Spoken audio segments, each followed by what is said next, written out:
চিত্রনায়িকা হওয়া একটা পাপ নাকি আমি জানি না, কিছু কিছু জায়গায় আমার নামে নিউজ করিয়েছে যে হত্যা চেষ্টা এবং চুরি, সবকিছু লেনদেন হয়, সবকিছু কথাবার্তা উনি কখনোই বলেন নাই যেখানে এই পেপারস গুলো নাই।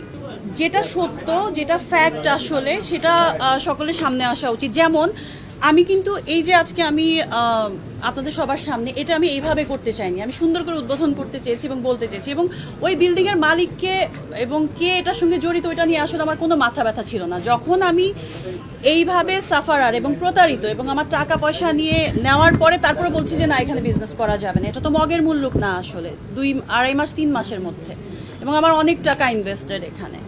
তো তারপরে আমি বাধ্য, এবং তারপরেও ওনারা বলেছেন যে থানায় বসে সমঝোতা করবেন। থানার যে যারা আছেন ওনারা 2-3 বার আমাদের ডেকেছেন এবং আমি কিন্তু গেছি, আমার টিমের মানুষজন নিয়ে গেছি।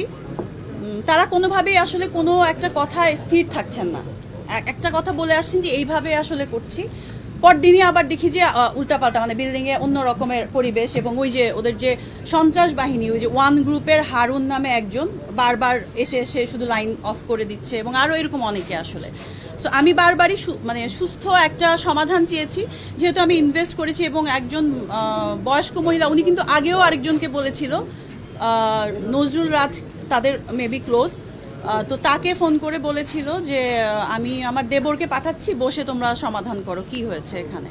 উনি কিন্তু সবই জানেন, উনি একটা বয়স্ক মানুষ, উনি এত হোমজিক্যাল ডিসিশন নিয়ে আজকে এটা কালকে ওইটা পরশু এটা এরকম করে মানুষকে হয়রানি এবং এভাবে প্রতারিত করা আসলে আমি এক্সপেক্ট করতে পারি না যে একজন বয়স্ক মহিলা থেকে আমি এইভাবে প্রতারিত হব। এই জন্য আমি এই জিনিসটা নিয়ে এতদিন চুপ ছিলাম। আমি ভেবেছি উনি হয়তো বা ওনার ভুল বুঝতে পারবে, ওনার যে ক্ষমতার যে ইয়েটা দেখাবে না, বাজে ব্যবহারটা উনি করবে না। আমি রেস্টুরেন্টটা নেয়ার আরো অনেকদিন পরে জানতে পারি এই বিষয়গুলো আসলে না। ওনারা আসলে সমাধানের দিকে, ওনারা ভাবছে যে এক হচ্ছে ইয়ামিন হক ববি একজন চিত্রনায়িকা হওয়া একটা পাপ নাকি আমি জানি না, যে তার আসলে এমন কিছু নিউজ উল্টাপাল্টা করাবে বা এমন কিছু লোক দিয়ে থ্রেট দেওয়াবে, সো দ্যাট আমি যেহেতু একজন চিত্রনায়িকা, আমি আমার ইমেজ বাঁচানোর জন্য আমি অন্যায়ের বিরুদ্ধে প্রতিবাদ করব না বা করতে আসবো না, যেহেতু আমি এতদিন ধরে চাচ্ছিলাম যে এটা সুন্দর একটা সমাধান হোক।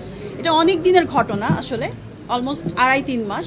তো উনি এই জিনিসটা সুযোগ বারবার নিচ্ছিলেন, উনি ভেতরে ভেতরে আসলে অনেকভাবে আমাকে টর্চার করেছেন।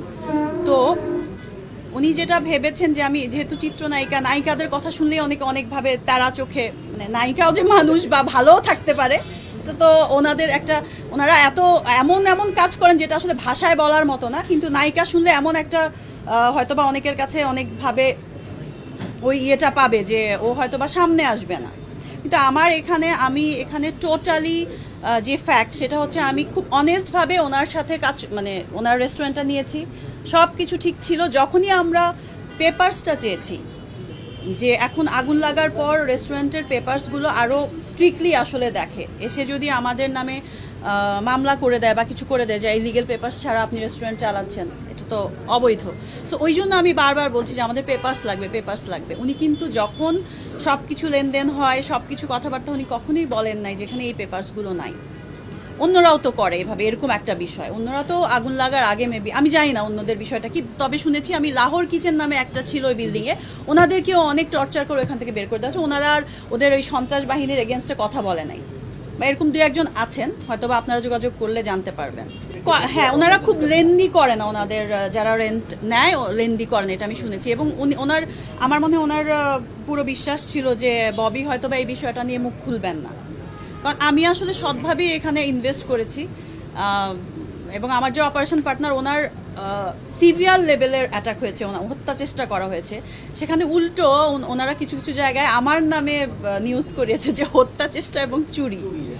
এখন আসলে এটা কি, আমি কাঁদবো না হাসবো, এটাই আমি স্পিচলেস হয়ে গেছি আর কি।